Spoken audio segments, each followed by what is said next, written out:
been about 3 years since I made that last slide video, and I kept saying I was going to do another one, and just never got around to it. So here we are, and I'd like to expand on a couple of things. I'm still playing the same exact slide, actually. It's just a Dunlop medium-walled, I believe, glass slide. Got some sticky label on the inside just to keep it on the finger when I start sweating.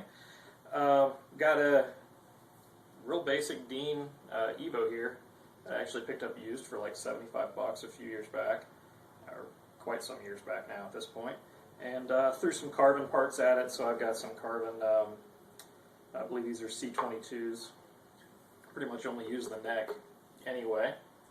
I do have the tone rolled back just a little bit. Got my classic 3 mule sticker, very important for slide tone.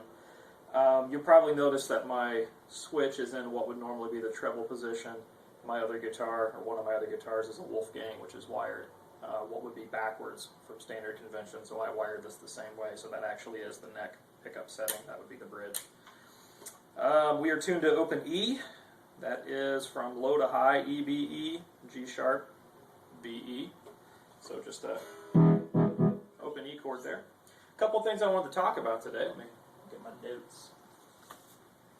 Are basically creating tension in your soloing using a couple different techniques. You heard a lot of repeating licks in there, and that's the thing too with a slide guitar. A lot of the notes are repeating. It's just the timing of those repetitions that'll change to create a completely different feel. Also did some legato stuff where you pick a note and then just let the slide kind of do the work from there. Big Derek Trucks fan, and everything I'm talking about here is a lot of the techniques. Not that I'm anywhere near that level of playing, but a lot of the techniques that he uses.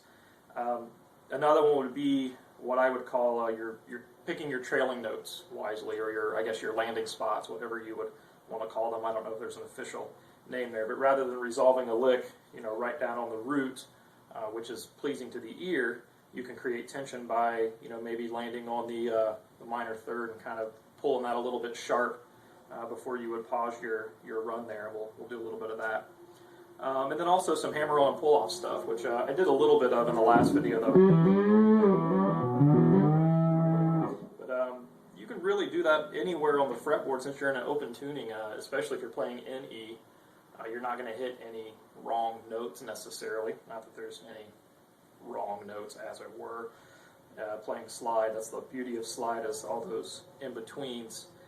And then also the seamless transition. Obviously there's no frets. There's frets, but there's no frets. So a couple things here talking about repeating licks, which I did a little bit of these on the last video there, but you heard a little bit of that.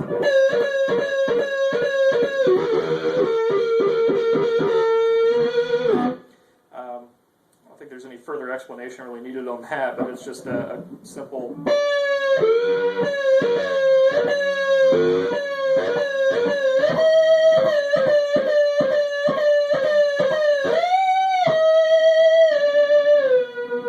there's an example of the legato right there.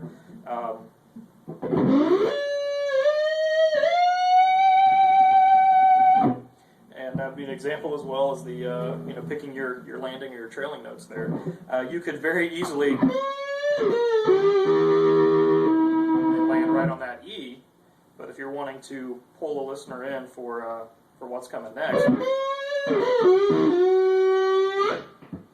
and then they're kind of waiting to see what's going to happen. Some other things, the hammer-ons and pull-off.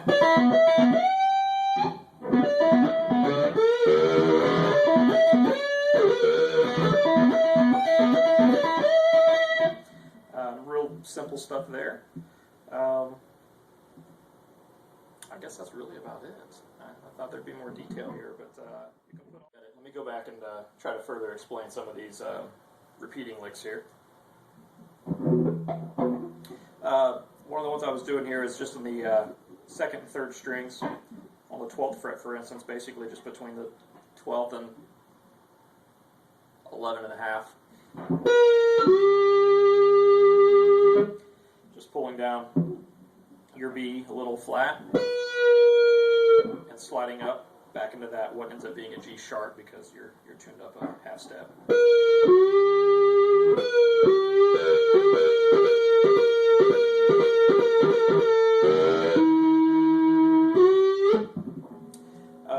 If you move that up just 3 frets there,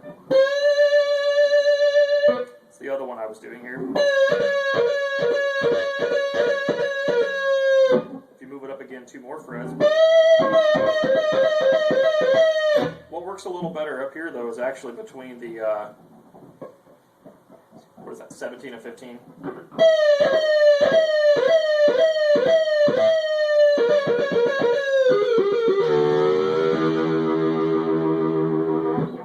And then what I'd also had in some of there was the you can add in the legato and the trailing note thing with that.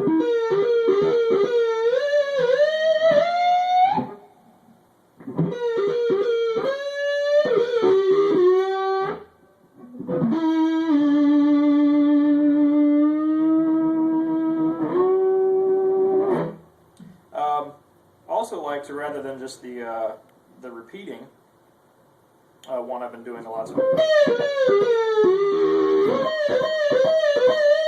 start off the repeating.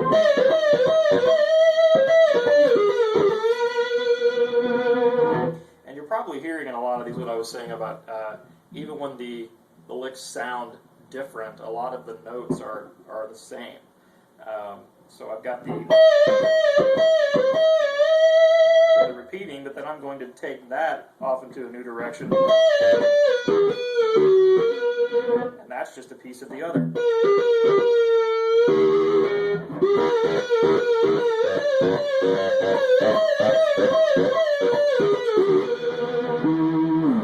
of botched that, but you get the idea. Some other things with the hammer-ons and pull-offs. One of my favorites, and I think I picked this up maybe out of a magazine or something years ago. What was the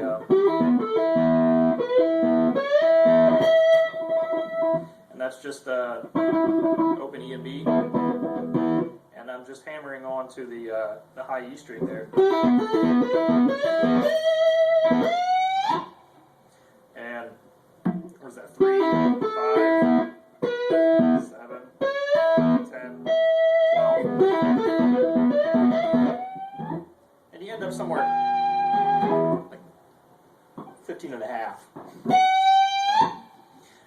And that's the thing I love about slide, is that those in between, those tense notes.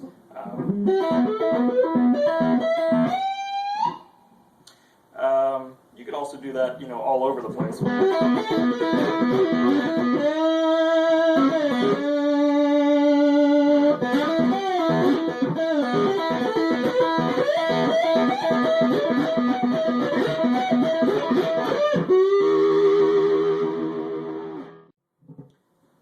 Also want to make sure, pointing at, you probably noticed on my right hand here, I said in the last video, good slide playing is every bit about keeping the notes you don't want to hear quiet as it is sounding the ones that you do want to hear.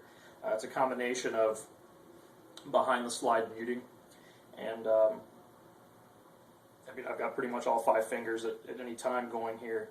And you'll see when I'm doing one of those repeating licks, for instance, I've got my thumb is completely down up here on the strings I'm not using.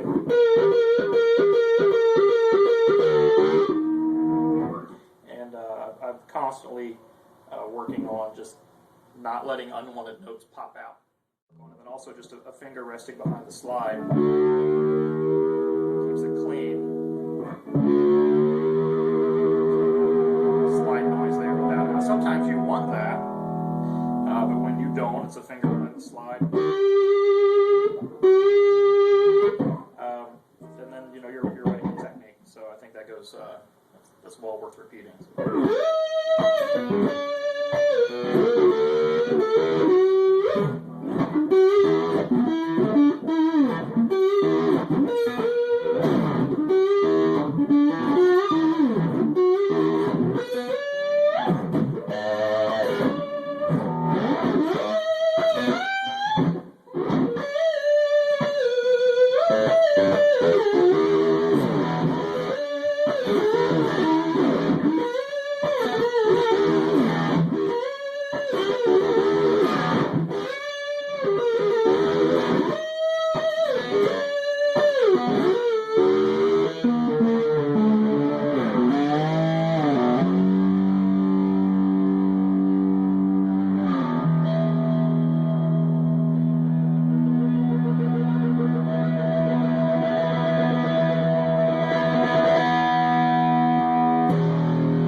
clear some things up.